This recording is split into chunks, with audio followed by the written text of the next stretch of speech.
Hello, everyone, and welcome back to the Joseph Ryder Anderson podcast. I'm your host, Joseph Anderson himself, and today we're going to be taking a look at a deck that is a lot better than I first gave it credit for from the latest Union Arena set.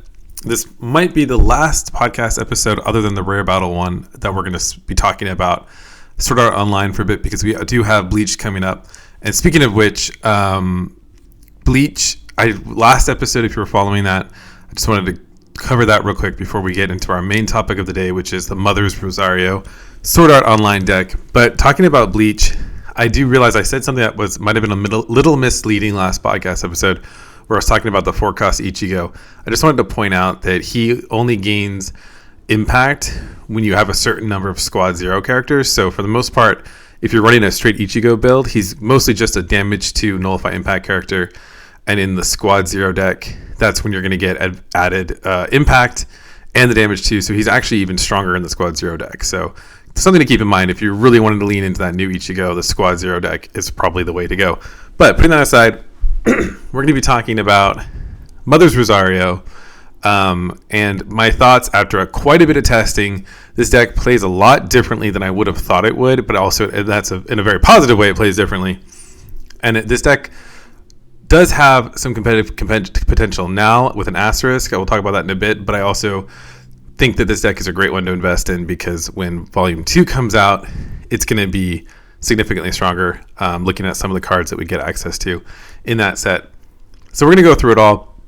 Let's start with how competitive Mother's Rosario is. So this deck has actually seen modest competitive success already. It's definitely a deck that is playable in the store tournament regular, I think they call it, what do they call it? Basic battle rule or struggle battle. Anyways, regular store tournaments, you can definitely play this deck.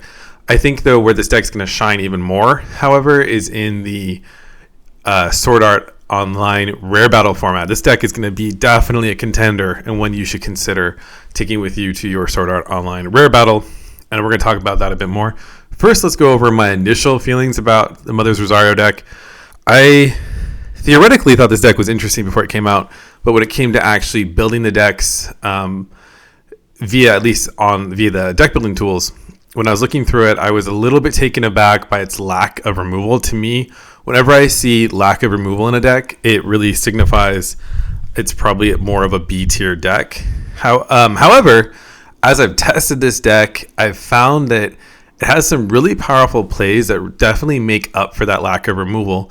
And the really good thing is that in Volume 2, it gets significantly better removal tools on top of what it already has. So, yeah, in the store tournament format, it's decent. I think it's it's not really like a deck you would pick to be the most competitive, but if you just like the strategy and want to play something, you can definitely pull out some wins with this deck. But in the Rare Battle format, it has some really good matchups. So we're going to go over all of that. Let's first go over how to play this deck and how the build that I have come up with after testing a bit. So I think the thing that took me a bit to adjust to with this deck is that it appears on paper with the 4 energy cost, so nothing goes over 4 energy cost, and most of your cards are actually 3 energy cost or less. So on paper, to me, this looks like a typical rush deck, right? When you have those lower energy costs, it means you can typically move faster, start taking life early, and just try to beat your opponent to the punch. And that was the way that I just started playing this deck. The weird thing about this deck is it actually doesn't work that way. It's not really a rush style deck, and my up-to-date deck list reflects that. It's really not looking to attack early. It's really looking to build up a board. So while you don't have really high energy cost characters, you really do need to build up your board in order to win with this deck. And you have a lot of characters that are strong raidless. So what that means is that they need to be on your board for a turn before you can really start using them. So you're not looking to just bam, bam, bam, play a bunch of characters, attack, raid, attack. You're really looking for an end game play. And that end game play is largely going to be centered around your 4-cost Asuna and your 4-cost Yuuki. So the way this deck works is that your Asuna gets stronger the more Yukis you have in your sideline. So this is a bit based on the lore. So spoilers for people who haven't seen Mother's Rosario, the arc in Sword Art Online, but essentially it's based around the friendship between Asuna and Yuuki, and it's just a really beautiful arc. And what happens in that is that Yuuki essentially sacrifices herself and surrenders her strongest skill, which is the Mother Rosario skill, to Asuna, and the skill comes back a couple times. Asuna uses this in Ordinal Scale, the movie, to fight a big bad guy, and then she also uses it during a really epic fight against Poe in the final season.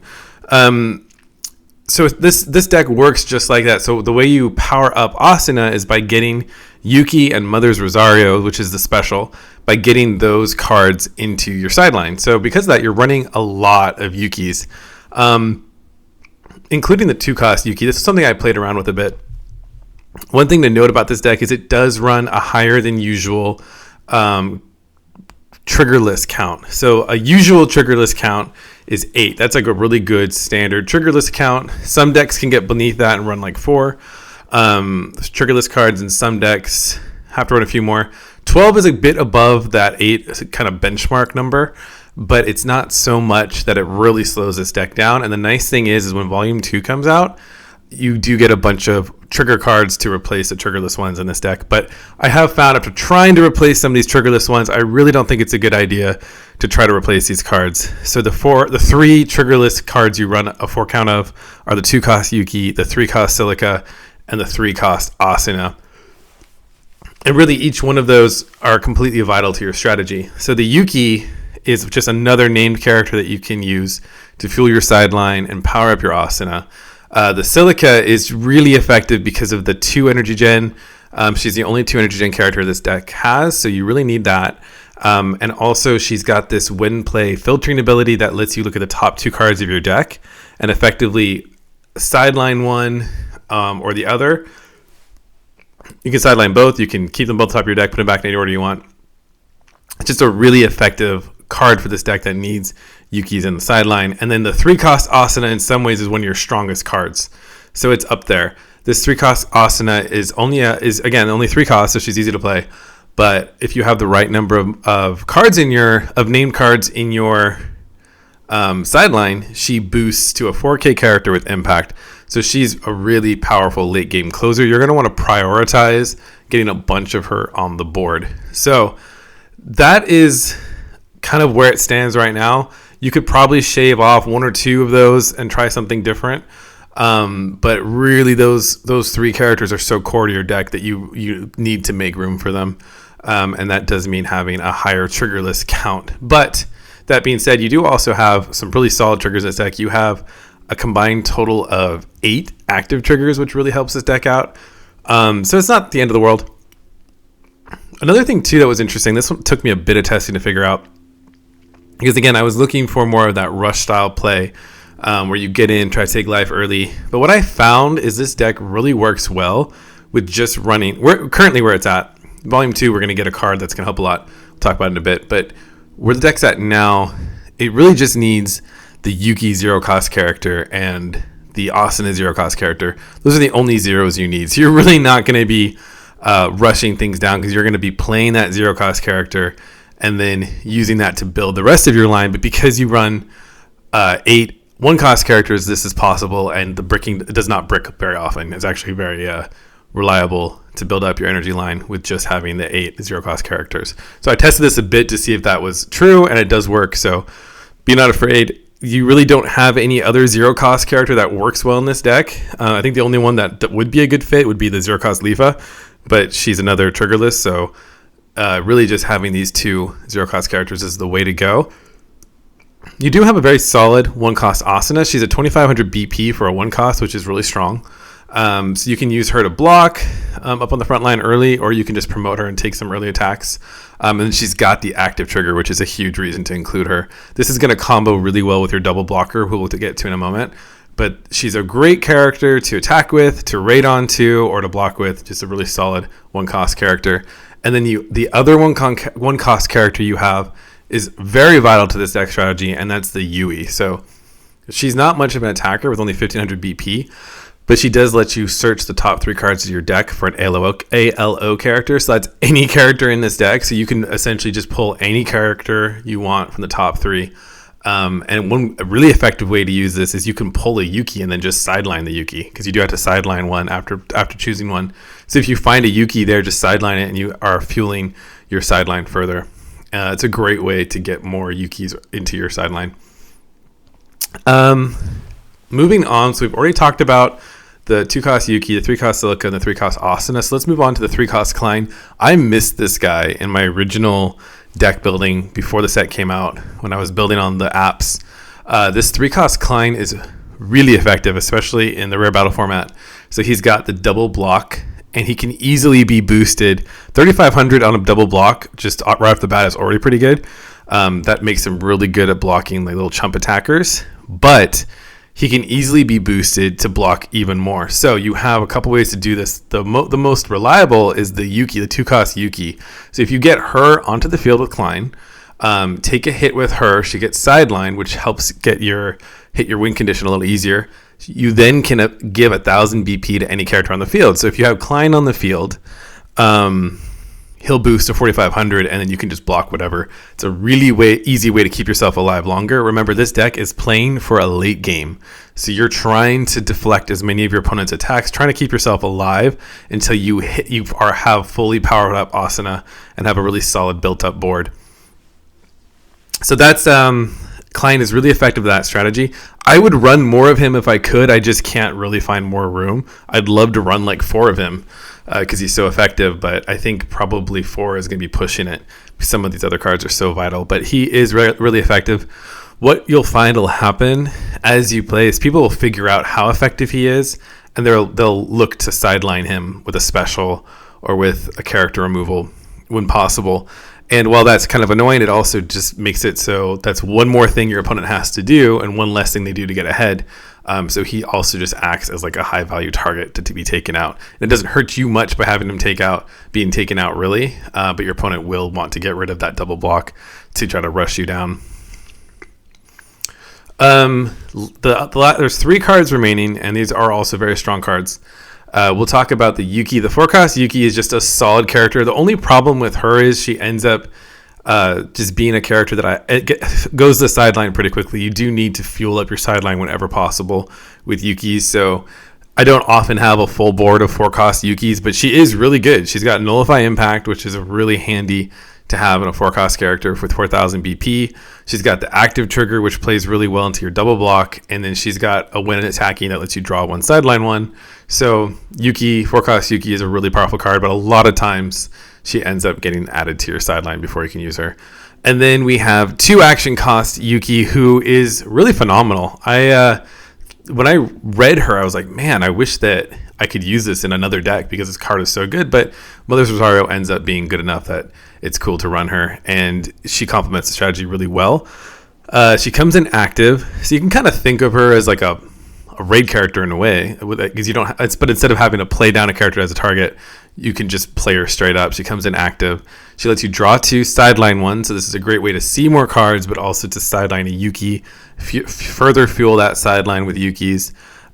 She can't be blocked by 2,000 BP or less, so that's going to help play into your late game strategy of really putting a lot of pressure on your opponent, which we'll talk to in a bit. But she's also got this when sidelined effect that switches an opposing character to resting. And then there's this minor caveat. You got to read the fine print.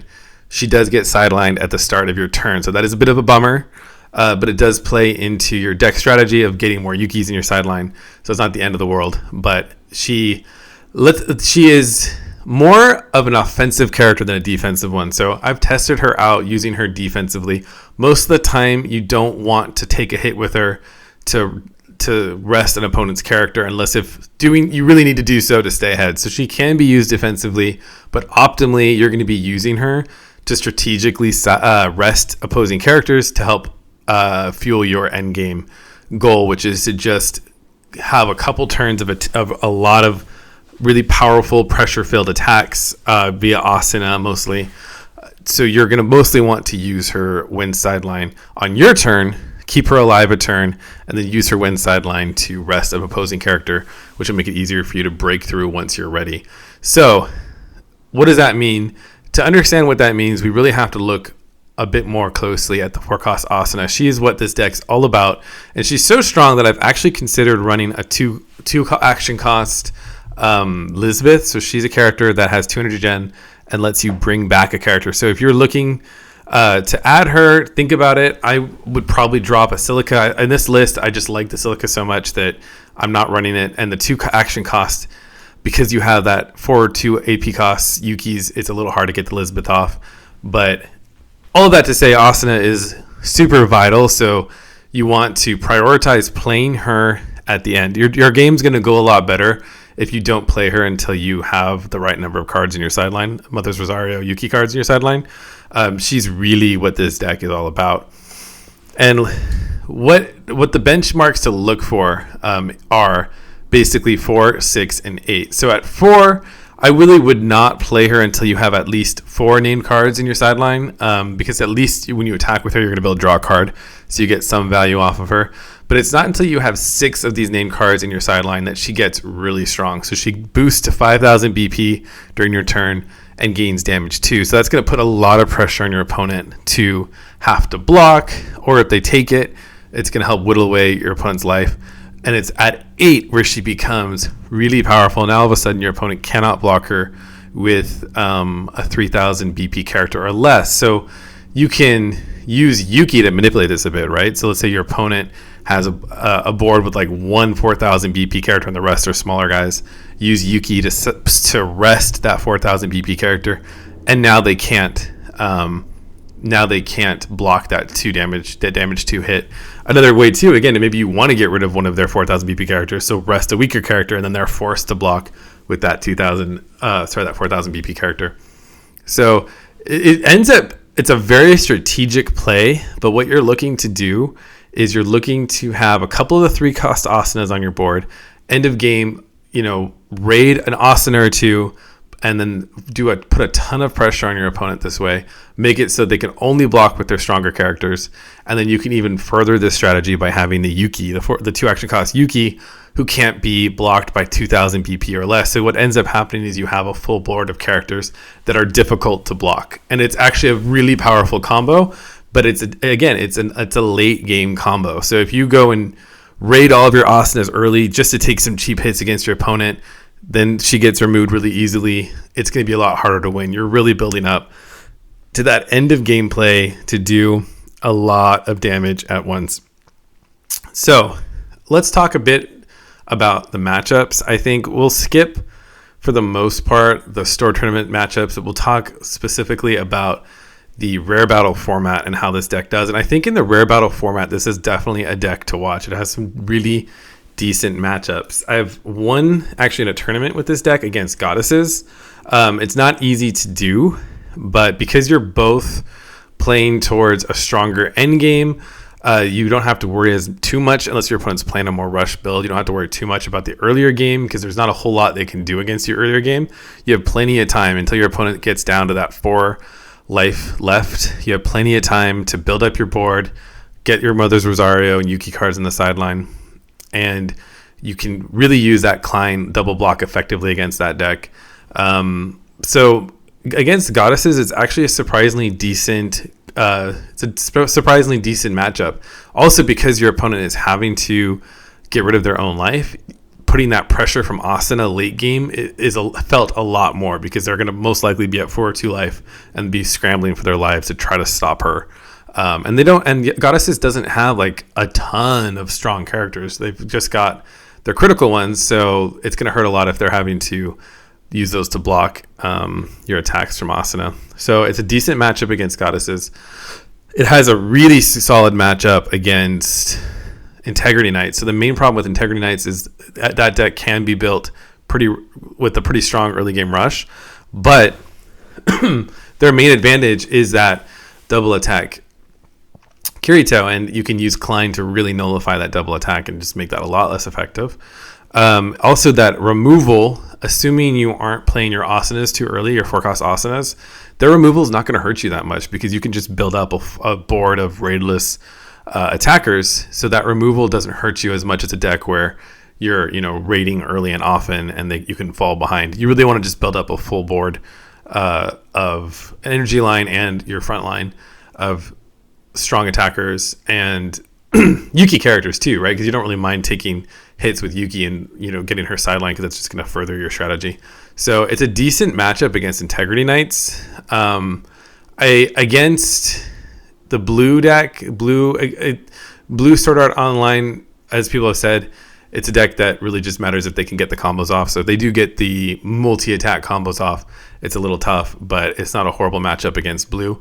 Very even against blue. And then GGO actually it's kind of tough because blue GGO does get a lot stronger late game, and you're not going to be hacking them down until they get stronger, but you also do get pretty strong late game too, and you can attack through Kirito. So it's not a horrible matchup. So all this is to say is Mother's Rosario in the current format, the Sword Art Online Rare Battle format, is a very decent pick.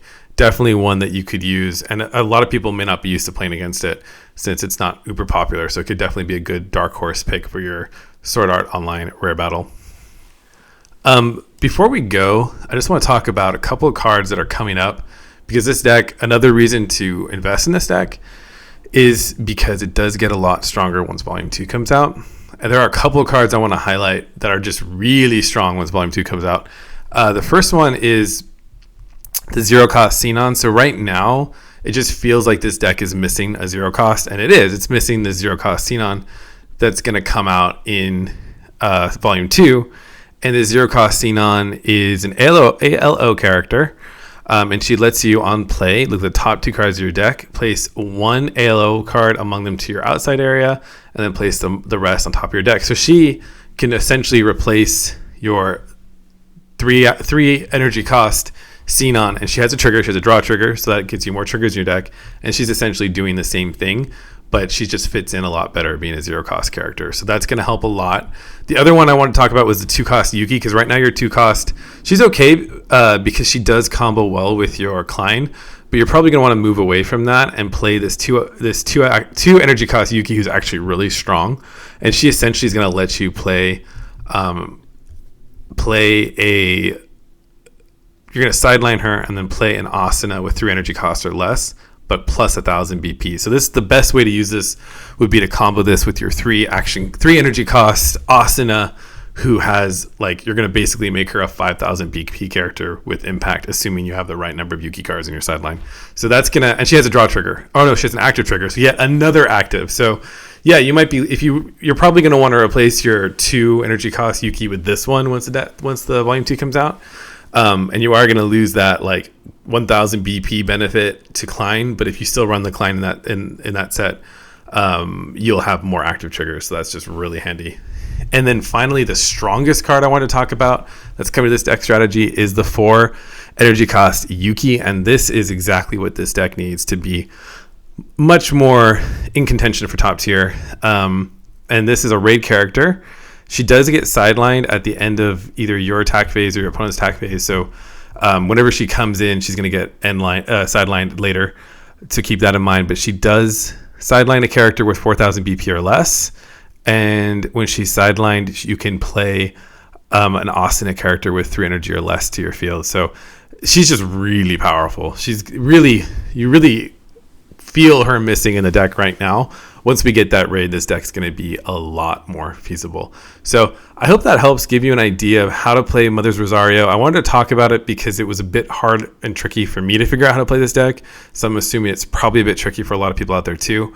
But if you really kind of wrap your mind around the fact that it's a 4 energy cost deck that's a late game deck, not an early game deck, then I think that'll help, and really look to have that full board built up and have those Yuuki and Mother Rosario cards in your sideline to power up your Asuna and win via a couple, like 1 or 2 turns of really powerful attacks.